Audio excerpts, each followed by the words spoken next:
Welcome to my YouTube channel. അപ്പോൾ നമ്മൾ ഇന്ന് എല്ലാവരും കൂടി ഒരു സ്ഥലം വരെ പോവാണ്. ഗൈസ്, ഞങ്ങൾ ഇന്ന് മൺട്രോത്തുരുത്ത് പോകണം. അങ്ങനെ ഞങ്ങളിത്തെ സ്ഥലമൊക്കെ എത്തി. ഭയങ്കര എക്സൈറ്റ്മെൻ്റ് ആയിരുന്നു. കാരണം നമ്മുടെ അവിടെ കുറേ കാടും മലയൊക്കെ കണ്ടിട്ട് ഇവിടെ വരുമ്പോൾ ഇങ്ങനെ കായലും കടലൊക്കെ കാണുമ്പോൾ ഭയങ്കര സന്തോഷമല്ലേ. പിന്നെ ഞങ്ങൾ എന്താ ചെയ്യാമെന്നറിയാതെ കുറച്ച് നേരം അങ്ങോട്ടും ഇങ്ങോട്ടൊക്കെ സംസാരിച്ച് കുറേ നേരം നിന്ന്. പിന്നെ എന്താ നല്ല വ്യൂ ആയിരുന്നു സൺസെറ്റിൻ്റെ സമയത്തുകൊണ്ട്. സോനിയ ഹയാക്കിന് പോകണം നല്ല ആഗ്രഹം ഉണ്ടായിരുന്നു, അതെന്തായാലും നടന്നില്ല. പിന്നെ ഞങ്ങൾ വിചാരിച്ച എല്ലാവരും കൂടി തോണിയിൽ പോവാന്ന്.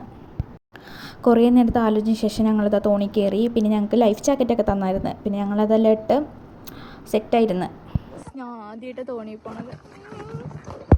നിങ്ങൾക്ക് എൻ്റെ ഫേസ് കണ്ടാൽ മനസ്സിലാവും, ഞാൻ നല്ല എക്സൈറ്റ്മെൻറ്റിലാണ് അതിൽ കയറിയത്. പിന്നെ ഇവൻ എന്ത് കാണിച്ചു കൊടുത്താലും ചുമ്മാ ഇങ്ങനെ കണ്ടുകൊണ്ടിരിക്കും. അങ്ങനത്തെ ഒരു വികാരമില്ലാത്ത ജീവിയാണ്. പിന്നെ കിച്ചോട്ടൻ ഇതാ കുറച്ച് വീഡിയോസൊക്കെ എനിക്ക് എടുത്തു തന്നെ. പിന്നെ ഞങ്ങൾ കുറേ ഹയാക്കിങ് ചെയ്യണവരെ കണ്ടായിരുന്നു അവിടെ.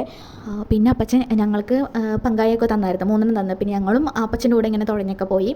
പിന്നെ ഒന്നാമത്തെ കാര്യം, ഞങ്ങൾക്കൊട്ട് സമയമില്ലായിരുന്നു. ഞങ്ങൾ വന്നപ്പോൾ നല്ല ഇരുട്ടായി, 6:30 ആ സമയമൊക്കെയായി ഞങ്ങൾ വന്നപ്പോൾ. കുറച്ചും കൂടി നേരത്തെ വന്നാണെന്ന് വെച്ചാൽ നമുക്ക് കുറച്ചും കൂടി സ്ഥലങ്ങളിൽ അവർ നമ്മളെ കൊണ്ടുപോകായിരുന്നു. ഇതിപ്പോൾ സമയമില്ലായിരുന്നു. പിന്നെ ഞങ്ങളിതാ ആ കണ്ടൽക്കാടിൻ്റെ ഉള്ളിൽ കൂടെ പോയി തിരിച്ച് നമ്മൾ വന്നതിൻ്റെ കുറച്ച് അവിടെ കൊണ്ട് നിർത്തി നമ്മൾ കുറച്ച് വെള്ളത്തിലേക്ക് ഇറക്കിയിരുന്നു. ആ ക്ലിപ്പൊന്നും നമുക്ക് എടുക്കാൻ പറ്റില്ല. ഇപ്പോൾ ഇതാ വ്യൂ കണ്ടാൽ മനസ്സിലാവും, നല്ല വ്യൂ ആയിരുന്നു അവിടേക്ക്. അപ്പോൾ ഗൈസ്, അത്രയേ ഉള്ളൂ വീഡിയോ. ടാറ്റാ.